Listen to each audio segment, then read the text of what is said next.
ನಮಸ್ಕಾರ ಸ್ನೇಹಿತರೆ. ಅಮ್ಮ ಹೇಳಿದ 8 ಸುಳ್ಳುಗಳು ಎಂಬ ಪುಸ್ತಕದ ಖ್ಯಾತಿಯ ಶ್ರೀಯುತ ಎ.ಆರ್. ಮಣಿಕಾಂತ್ ಅವರು ಬರೆದ ಇನ್ನೊಂದು ಪುಸ್ತಕ ಅಪ್ಪ ಅಂದ್ರೆ ಆಕಾಶ. ಈ ಪುಸ್ತಕದಿಂದ ಆಯ್ದ ಒಂದು ಕಥೆಯ ಧ್ವನಿ ಸುರುಳಿ. ಅವನು ಮಾತಿಗೆ ತಪ್ಪಿದ್ದರೆ ಯುದ್ಧ ಗೆಲ್ಲಬೇಕೆಂಬ ಒಂದೇ ಕಾರಣದಿಂದ ಧರ್ಮರಾಯನಂತೆ ಸುಳ್ಳು ಹೇಳಲು, ಕೃಷ್ಣನಂತೆ ಮೋಸ ಮಾಡಲು, ಇಂದ್ರನಂತೆ ಭಿಕ್ಷೆ ಕೇಳಲು ಕರ್ಣ ಮುಂದಾಗುವುದಿಲ್ಲ. ಬದಲಿಗೆ ಕೊಟ್ಟ ಮಾತಿಗೆ ತಪ್ಪದೆ ಅಮರನಾಗುತ್ತಾನೆ. ಈ ಕಥೆಯನ್ನ ನೋಡೋಣ. ನೀವು ನನ್ನ ಯೂಟ್ಯೂಬ್ ಚಾನೆಲ್ ಸಬ್ಸ್ಕ್ರೈಬ್ ಮಾಡಿಕೊಳ್ಳದಿದ್ದರೆ ದಯವಿಟ್ಟು ಸಬ್ಸ್ಕ್ರೈಬ್ ಮಾಡಿಕೊಳ್ಳಿ ಹಾಗೂ ನಿಮ್ಮ ಸ್ನೇಹಿತರೊಂದಿಗೂ ಹಂಚಿಕೊಳ್ಳಿ. ಅವನು ಕರ್ಣ, ಕುಂತಿಯ ಮೊದಲ ಮಗ, ಪಾಂಡವರ ಹಿರಿಯಣ್ಣ, ಪರಶುರಾಮರ ಮೆಚ್ಚಿನ ಶಿಷ್ಯ, ದುರ್ಯೋಧನನ ಆಪ್ತ ಮಿತ್ರ, ಅರ್ಜುನನ ಪರಮಶತ್ರು. ಅವನು ಭೀಷ್ಮರ ಕಣ್ಣಲ್ಲಿ ಸಿಡಿಮಿಡಿ ಉಂಟು ಮಾಡುತ್ತಿದ್ದ ಧೀರ. ಭೀಮನ ಪಾಲಿಗೆ ಕರ್ಣನೆಂಬಾತ ಒಂದು ಅಸೂಯೆ. ಕರ್ಣ ಎಂದರೆ ಅಷ್ಟೇ ಅಲ್ಲ, ಆತ ದ್ರೌಪದಿಯ ಎದೆಯಲ್ಲೂ ಆಸೆಯ ತರಂಗ ಎಬ್ಬಿಸಿದ ಸುಂದರಾಂಗ. ಕೊಡುಗೈ ದೊರೆ, ಅಂಗರಾಜ, ರಾಧೇಯ.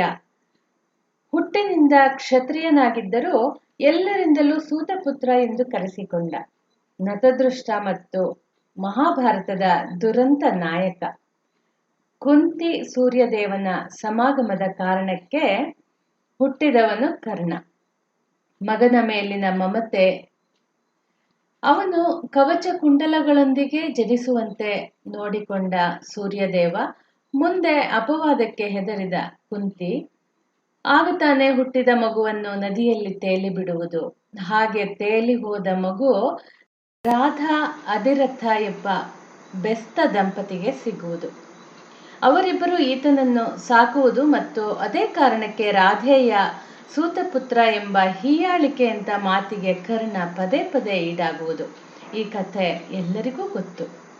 ಅಷ್ಟೇ ಅಲ್ಲ, ಬಿಲ್ವಿದ್ಯೆ ಕಲಿಯಬೇಕೆಂಬ ಮಹದಾಸೆಯಿಂದ ತಾನು ಬ್ರಾಹ್ಮಣ ಕುಮಾರ ಎಂದು ಹೇಳಿಕೊಂಡು ಪರಶುರಾಮರ ಬಳಿ ಹೋಗುವುದು, ವಿದ್ಯೆ ಕಲಿಯುವುದು, ಅವರ ಮೆಚ್ಚಿನ ಶಿಷ್ಯನಾಗುವುದು ಹಾಗೂ ಕಡೆಗೊಮ್ಮೆ ಅನಿವಾರ್ಯ ಸಂದರ್ಭದಲ್ಲಿ ಬಾಣ ಪ್ರಯೋಗದ ಮಂತ್ರವೇ ನೆನಪಿಗೆ ಬಾರದಿರಲಿ ಎಂಬ ಗುರು ಶಾಪಕ್ಕೆ ಗುರಿಯಾಗುವುದು. ಈ ಕತೆ ಕೂಡ ಎಲ್ಲರಿಗೂ ಗೊತ್ತು. ಇಷ್ಟೆಲ್ಲ ಆದ ನಂತರವೂ ಮಹಾಭಾರತದ ಕತೆ ಮುಂದುವರಿಯುತ್ತದೆ. ಕನಸಿನಂತೆ, ಕತ್ತಲೆಯಂತೆ, ಕನವರಿಕೆಯಂತೆ, ಕಾಡುವವಳ ಮಾದಕ ನೋಟನಂತೆ, ಹುಲಿ ಸಿಂಹದ ಘರ್ಜನೆಯಂತೆ. ಹೀಗೆ ಒಂದೊಂದೇ ಹೊಸ ಆಯಾಮದೊಂದಿಗೆ ಕತೆ ಮುಂದುವರೆದಂತೆಲ್ಲ ಕೌರವ ಪಾಂಡವರ ಶಕ್ತಿ ಸಾಮರ್ಥ್ಯದ ಪ್ರದರ್ಶನವಾಗುತ್ತದೆ. ಆಗಲೇ ದುರ್ಯೋಧನನ ಕಣ್ಣಿಗೆ ಬೀಳುತ್ತಾನೆ ಕರ್ಣ. ಮೊದಲ ನೋಟದಲ್ಲೇ ಅವರಿಬ್ಬರ ಮನಸ್ಸು ಮಾತನಾಡಿಕೊಳ್ಳುತ್ತವೆ. ಮುಂದೆ ಅರಗಿನ ಮನೆಗೆ ಬೆಂಕಿ ಬೀಳುತ್ತದೆ. ದ್ರೌಪದಿ ಸ್ವಯಂವರವಾಗುತ್ತದೆ. ಕರ್ಣನಿಗೆ ಅವಮಾನವೂ ಅಂಗರಾಜ್ಯದ ಪಟ್ಟವೂ ಏಕಕಾಲದಲ್ಲಿ ದೊರೆಯುತ್ತದೆ. ಅದಾದ ಸ್ವಲ್ಪ ದಿನಗಳಿಗೆ ಪಗಡೆಯಾಟ ನಡೆಯುತ್ತದೆ. ದ್ರೌಪದಿ ವಸ್ತ್ರಾಪಹರಣವಾಗುತ್ತದೆ. ಆಮೇಲೆ ಪಾಂಡವರ ವನವಾಸ, ಅಜ್ಞಾತವಾಸದ ಜೊತೆಯಲ್ಲಿ ಕೀಚಕ ವಧೆಯೂ ನಡೆಯುತ್ತದೆ. ಮುಂದೆ ದುರ್ಯೋಧನನ ಹಠ, ದುಶ್ಯಾಸನನ ಅಟ್ಟಹಾಸ, ಜರಾಸಂಧನ ಪೊಗರು ಮತ್ತು ಶಕುನಿಯ ಕುತಂತ್ರದಿಂದ ಕುರುಕ್ಷೇತ್ರ ಯುದ್ಧ ಶುರುವಾಗಿಯೇ ಬಿಡುತ್ತದೆ. ಮಹಾಭಾರತದ ಕಥೆಯ ಆರಂಭದಿಂದಲೂ ಪಾಂಡವರನ್ನು ಕ್ಷಣ ಕ್ಷಣವೂ ಕಾಪಾಡುವ ಶ್ರೀಕೃಷ್ಣ ಮೊದಲಿಗೆ ಶಿಖಂಡಿಯನ್ನು ಮುಂದೆ ಬಿಟ್ಟು ಭೀಷ್ಮನನ್ನು ನಿವಾರಿಸಿಕೊಳ್ಳುತ್ತಾನೆ. ಧರ್ಮರಾಯನಿಂದ ಒಂದು ಸುಳ್ಳು ಹೇಳಿಸಿ ದ್ರೋಣಾಚಾರ್ಯರನ್ನು ವೈಕುಂಠಕ್ಕೆ ಕಳಿಸುತ್ತಾನೆ. ಆಗ ಯುದ್ಧರಂಗಕ್ಕೆ ಬರುತ್ತಾನೆ ಮಹಾರಥಿ ಕರ್ಣ. ಯುದ್ಧರಂಗದಲ್ಲಿ ಕರ್ಣ ಎಂಬ ಮಾತು ಕೇಳಿಯೇ ಪಾಂಡವರಿಗೆ ಪುಕ ಶುರುವಾಗುತ್ತದೆ. ಕೃಷ್ಣನೂ ಒಂದರೆ ಕ್ಷಣ ಕಂಗಾಲಾಗುತ್ತಾನೆ. ಕುಂತಿ ಹಾ ವಿಧಿಯೇ ಎಂದು ಕಣ್ಣೀರಾಗುತ್ತಾಳೆ. ಆದರೆ ಈ ಕಡೆ ದುರ್ಯೋಧನನ ಮೊಗ ಅರಳುತ್ತದೆ. ನಿಜ ಹೇಳಬೇಕೆಂದರೆ ಯುದ್ಧ ಗೆಲ್ಲಬಲ್ಲರೆಂಬ ವಿಶ್ವಾಸ ಅವನಿಗೆ ಭೀಷ್ಮ ಹಾಗೂ ದ್ರೋಣರ ಮೇಲೆ ಯಾವತ್ತೂ ಇರಲಿಲ್ಲ. ಆದರೆ ಅಂಥದೊಂದು ನಂಬಿಕೆ ಕರ್ಣನ ವಿಷಯದಲ್ಲಿ ಇತ್ತು. ಹಾಗೆಯೇ ಯುದ್ಧ ಗೆಲ್ಲಬಲ್ಲೆ ಎಂಬ ವಿಶ್ವಾಸ ಕರ್ಣನಿಗೂ ಇತ್ತು. ಅವನ ದೃಷ್ಟಿಯಲ್ಲಿ ದುರ್ಯೋಧನ ಎಂದರೆ ಕೇವಲ ಕುರು ಸಾರ್ವಭೌಮ, ಧೃತರಾಷ್ಟ್ರನ ಪುತ್ರ, ಹಠಮಾರಿ, ಕ್ರೂರಿ ಇದೇನೂ ಆಗಿರಲಿಲ್ಲ. ಕರ್ಣನಿಗೆ ಆತ ಜೀವದ ಗೆಳೆಯನಾಗಿದ್ದ, ಅಂತರಂಗದ ಉಸಿರಾಗಿದ್ದ, ಅಮ್ಮನಂತ ಗೆಳೆಯನಾಗಿದ್ದ, ಆತ್ಮ ಬಂಧುವಾಗಿದ್ದ. ಇಡೀ ಜಗತ್ತೇ ಹಂಗಿಸಿದ ಕ್ಷಣದಲ್ಲಿ ಅಂಗರಾಜ್ಯದ ಕಿರೀಟ ತೊಡಿಸಿದ ಧೀರನಾಗಿದ್ದ. ಅಂಥ ಗೆಳೆಯನಿಗೆ ಯುದ್ಧ ಗೆದ್ದು ಕೊಡಬೇಕು. ಈ ಮೂಲಕ ಅವನ ಋಣದಿಂದ ಸ್ವಲ್ಪ ಮಟ್ಟಿಗಾದರೂ ಮುಕ್ತನಾಗಬೇಕು. ಜೊತೆಗೆ ಲೋಕ ಮೆಚ್ಚುವಂತ ಬಿಲ್ವಿದ್ಯಾ ಪ್ರವೀಣ ಕರ್ಣನೇ ಹೊರತು ಅರ್ಜುನನಲ್ಲ ಎಂದು ಜಗತ್ತಿಗೆ ತೋರಿಸಿಕೊಡಬೇಕು ಎಂಬ ಆಸೆ ಇತ್ತು.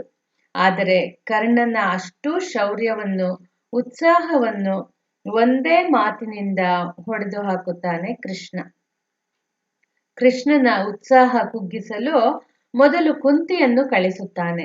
ಆ ಮಹಾಮಾತೆ ಕರ್ಣನ ಮುಂದೆ ನಿಂತು, ನೀನೇ ನನ್ನ ಮೊದಲ ಕಂದ ಕಣೋ ಅನ್ನುತ್ತಾಳೆ. ನೀನು ಯುದ್ಧಕ್ಕೆ ಹೊರಟಿದ್ದೀಯ, ಗೆದ್ದು ಬಾ ಎಂದು ಬಾಯಿ ತಪ್ಪಿ ಕೂಡ ಹೇಳುವುದಿಲ್ಲ. ಬದಲಿಗೆ ಪಾಂಡವರನ್ನು ಕೊಲ್ಲಬೇಡ ಅನ್ನುತ್ತಾಳೆ.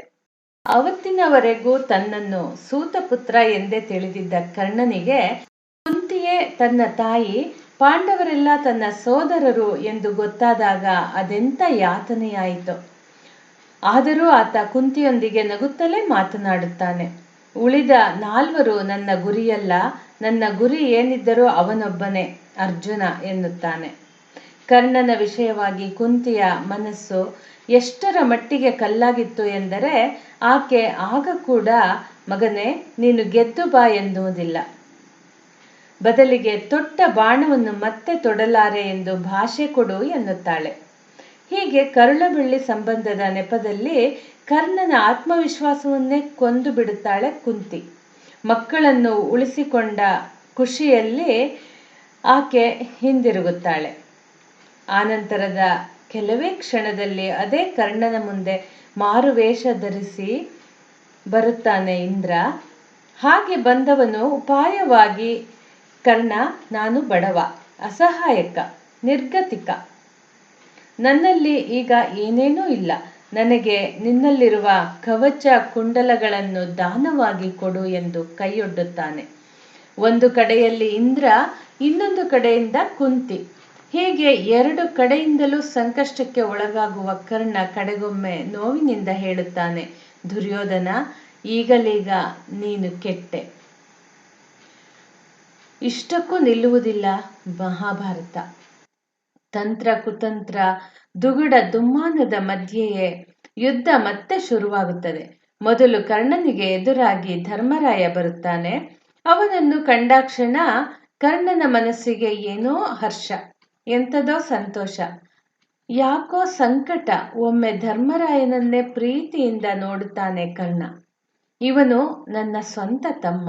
ಒಂದು ವೇಳೆ ಪಾಂಡವರ ಜೊತೆಯಲ್ಲೇ ಬೆಳೆದಿದ್ದರೆ ಇವನನ್ನು ಎತ್ತಿಕೊಂಡು ಆಟ ಆಡಿಸುವ ಸಂತೋಷವೂ ನನ್ನದಾಗಿರುತ್ತಿತ್ತೇನೋ ಎನ್ನಿಸುತ್ತಿದೆ ಮನಸ್ಸಿಗೆ.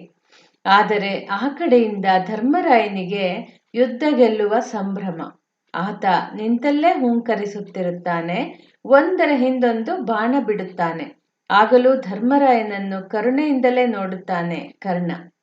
ಆದರೆ ಧರ್ಮರಾಯನ ಆಟಾಟೋಪ ಮಿತಿ ಮೀರಿದಾಗ ಅವನಿಗೆ ಪ್ರಜ್ಞೆ ತಪ್ಪುವಂತೆ ಮಾಡುವ ಸಾಮರ್ಥ್ಯದ ಬಾಣವನ್ನಷ್ಟೇ ಪ್ರಯೋಗಿಸುತ್ತಾನೆ. ಆನಂತರದಲ್ಲಿ ಕರ್ಣನ ಮುಂದೆ ಭೀಮ ಬರುತ್ತಾನೆ. ಅದು ಹೇಗೆ, ಏನೋ ಸೂತಪುತ್ರ, ಏನೋ ಬೆಸ್ತ ಎಂದುಕೊಂಡೇ ಬರುತ್ತಾನೆ. ಈ ಸಂದರ್ಭದಲ್ಲಿ ಕರ್ಣನ ಮನಸ್ಸಿಗೆ ಅದೆಂಥ ಸಂಕಟವಾಗಿರಬಹುದು.